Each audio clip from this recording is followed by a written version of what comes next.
Hello and welcome to Viewpoint. I'm Valery Solokhub. Join me now in our studio to talk about the adoption of the long-anticipated changes to the antitrust legislation of Ukraine is the head of competition and antitrust practice of the Ukrainian law firm, Mr. Igor Svechkar.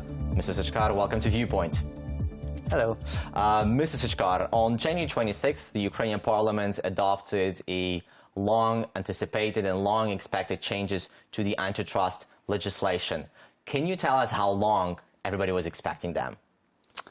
Yeah, for at least 6 years, I would say. So first, the idea of changing the thresholds and the demand for that from the international business community was actually expressed like 5 or 6 years ago. And first, another draft law was developed, which was different from what we have now, but the idea was the same. So the idea and the thing which has been heavily criticized is that the nexus to Ukrainian jurisdiction is insufficient for the Anti-Monopoly Committee of Ukraine to take jurisdiction over a particular transaction. And this is something which this law was intended to fix.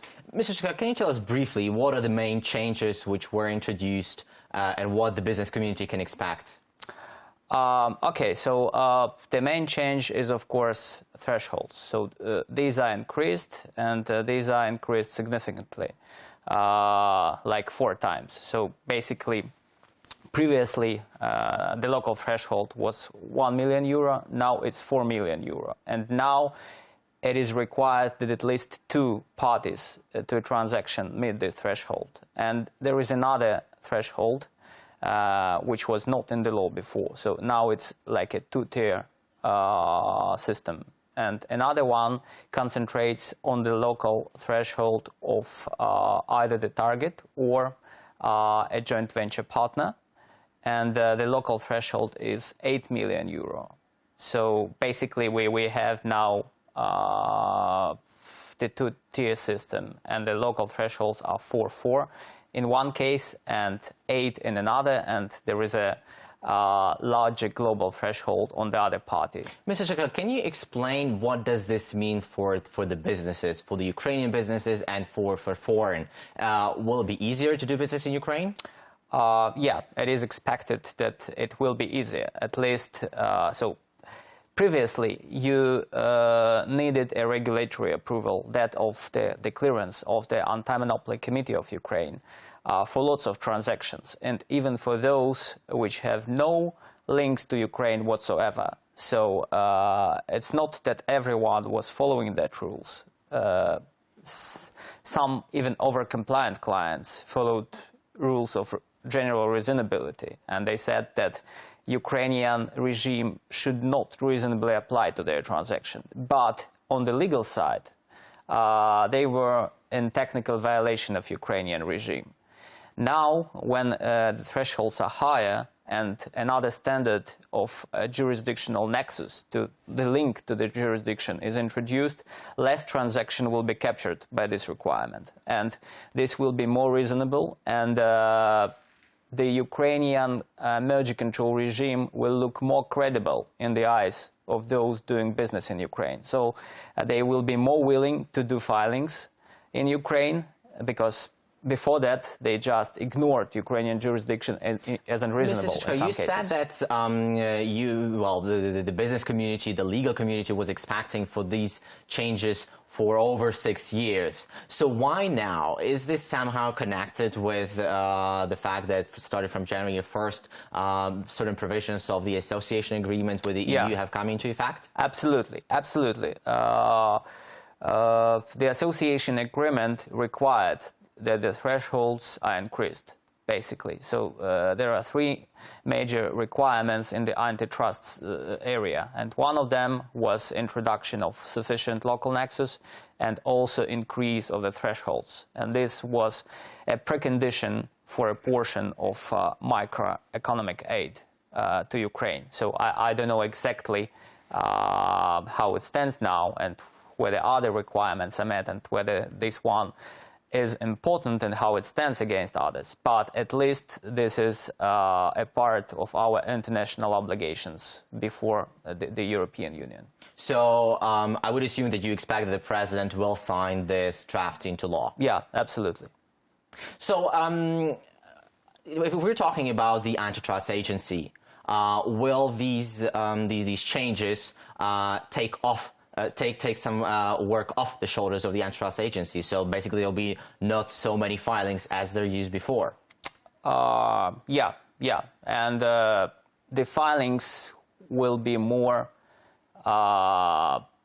substantive, I would say. So the authority will be able to focus on those transactions which can really be dangerous to Ukrainian competition environment, which needs to be reviewed, because previously lots of just technically notifiable transactions were filed and the authority spent their resource on review of these transactions. And now they will be more focused on those which actually deserve to be reviewed by the authority.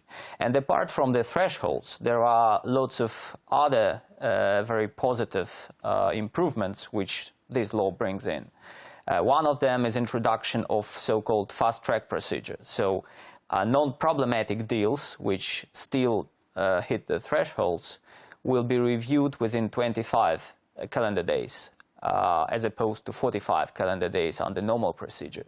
This means that parties will be able to complete their transactions faster, and because Ukrainian clearance is sometimes the last condition precedent to completion of a particular transaction, and parties have clearances everywhere in the world, and they are just waiting for Ukraine because the review period is significant. Now this will improve. We were talking last year with the chairman of the Anti-Monopoly Committee in Ukraine, and he said that he was expecting the changes to the antitrust legislation, and that the changes which they were expecting would help fighting corruption within the antitrust agency. Do you think that these particular changes will help to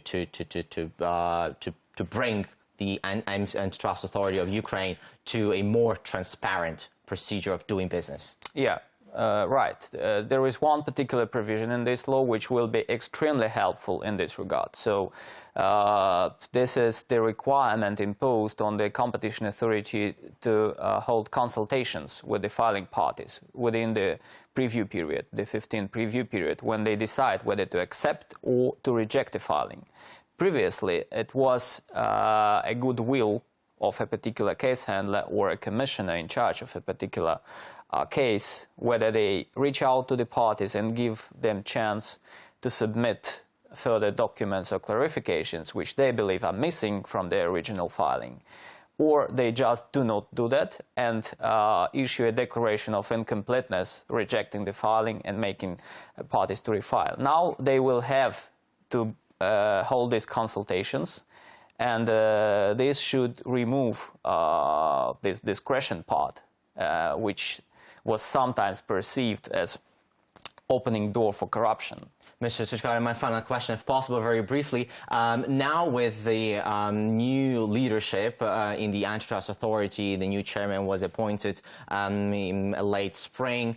From your perspective as a lawyer who works closely with this agency, do you see any positive developments in the work of this agency? Yeah, lots of very positive developments. So, yeah, the chairman came from business, and many other commissioners are business-oriented people, and the first deputy is our ex-colleague, a partner with a competition practice. So they are very knowledgeable. They are very modern thinking and Western thinking, and this completely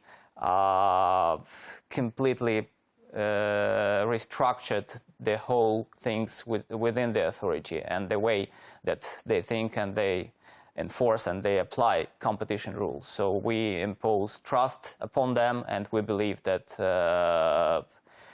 this authority will work much better than it has worked in the past. Yeah, it looks like indeed some positive elements in this area. Mr. Svechkar, many thanks for joining us today. Head of the Competition and Antitrust Practice of Ukrainian law firm, Mr. Igor Svechkar. We're discussing the newly adopted changes to the competition laws of Ukraine, which lawyers and the business community were expecting for years. I'm Valentina Sologub. Thank you for watching Viewpoint.